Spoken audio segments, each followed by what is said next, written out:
Hello guys, this is my first voiceover video, so I am apologizing in advance for my bad English pronunciation. So as you can see, for this recipe I'm using dried kidney beans.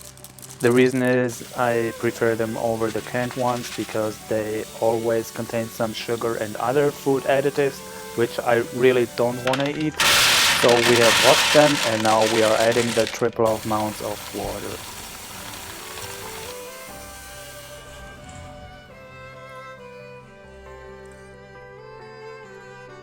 Cover the container and let them soak for 24 hours.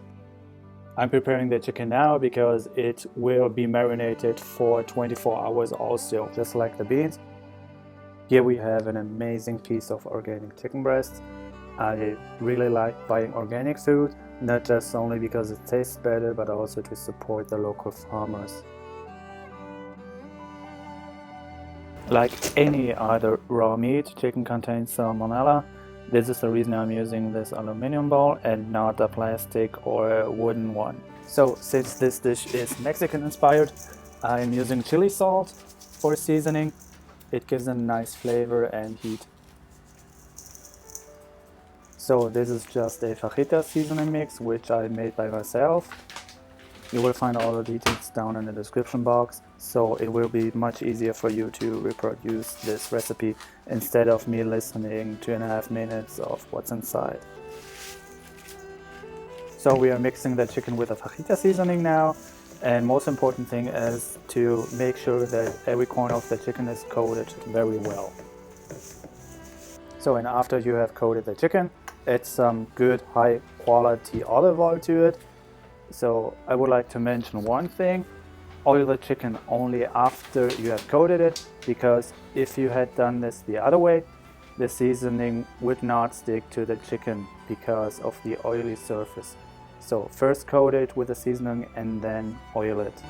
Cover the chicken with plastic film and put it in the fridge for 24 hours. After 24 hours we uncover the chicken, and it smells fantastic and the colors are really vibrant.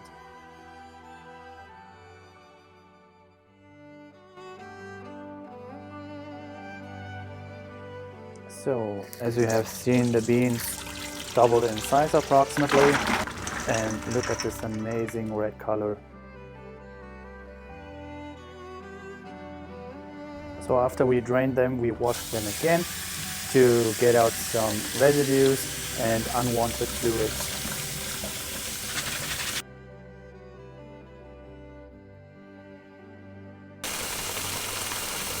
We will cook them now for at least 1 hour, and we need double the amount of water to properly cook them.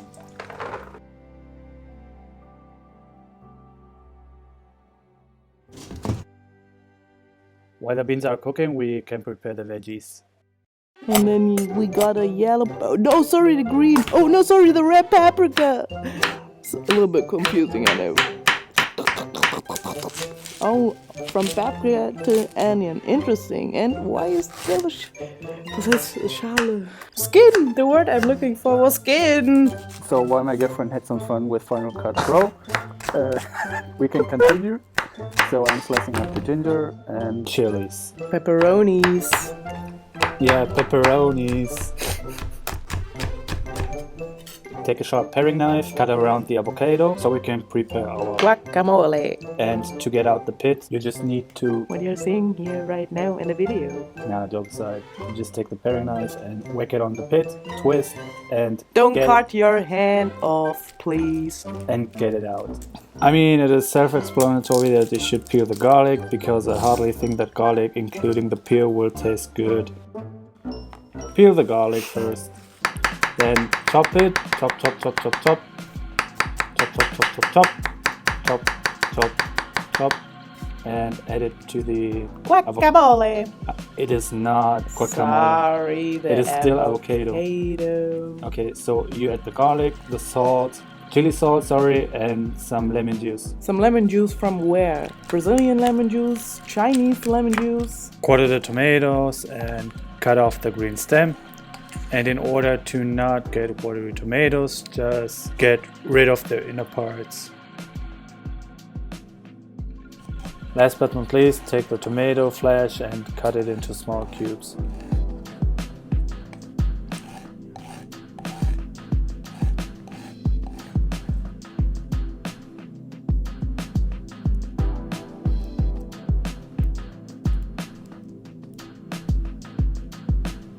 Add a pinch of salt and drizzle with some olive oil.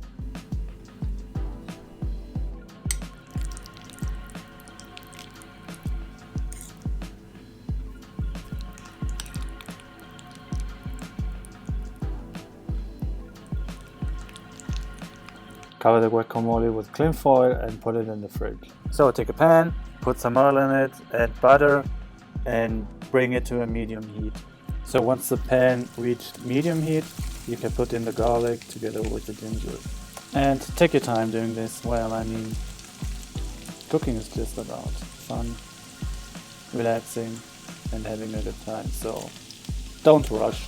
After the onion and ginger have become translucent, you add the chilies.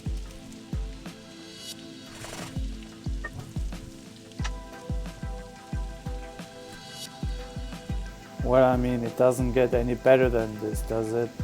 Look at this color. Oh yeah, of course.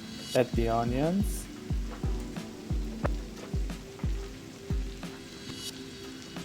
Stir them up a little. Turn down the heat and let them cook slowly. I mean, slowly. After about 10 to 15 minutes, you can add the peppers.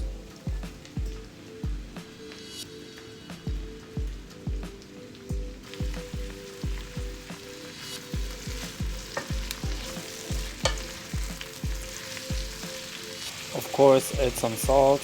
People have to understand that the food has to be seasoned. I mean, people do not season the food for whatever reason. I just don't get it.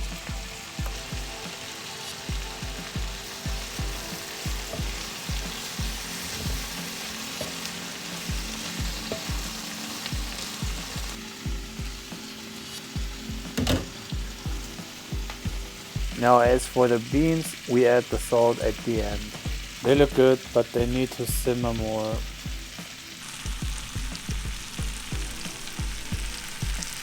So take a pan, put some oil in it, add butter, and bring it to a medium heat. You have to cook the chicken very slowly, otherwise it will burn and it will get tough. After about approximately 5 minutes, you can turn the chicken around. Be careful, be gentle, and make love with the chicken.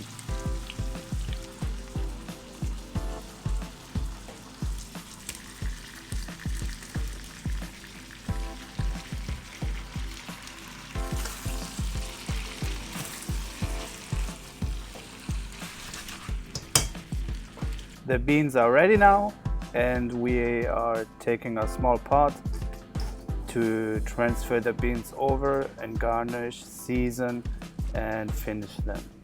I can give you an extra tip. You can stir the beans until they form a white foam. This is the protein from the beans that are getting released, and the butter and oil are creating a nice creamy texture.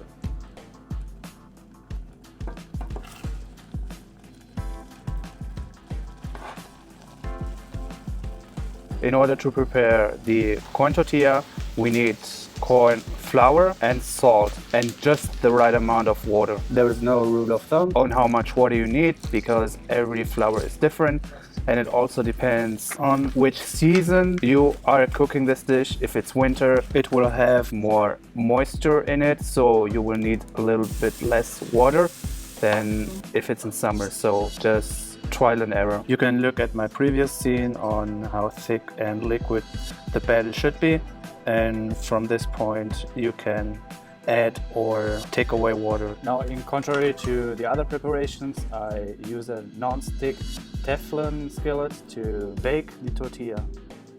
This is the final product. Sorry, my battery died on it as I was filming it, so these are the photos. I hope you enjoyed this video. Thanks for watching.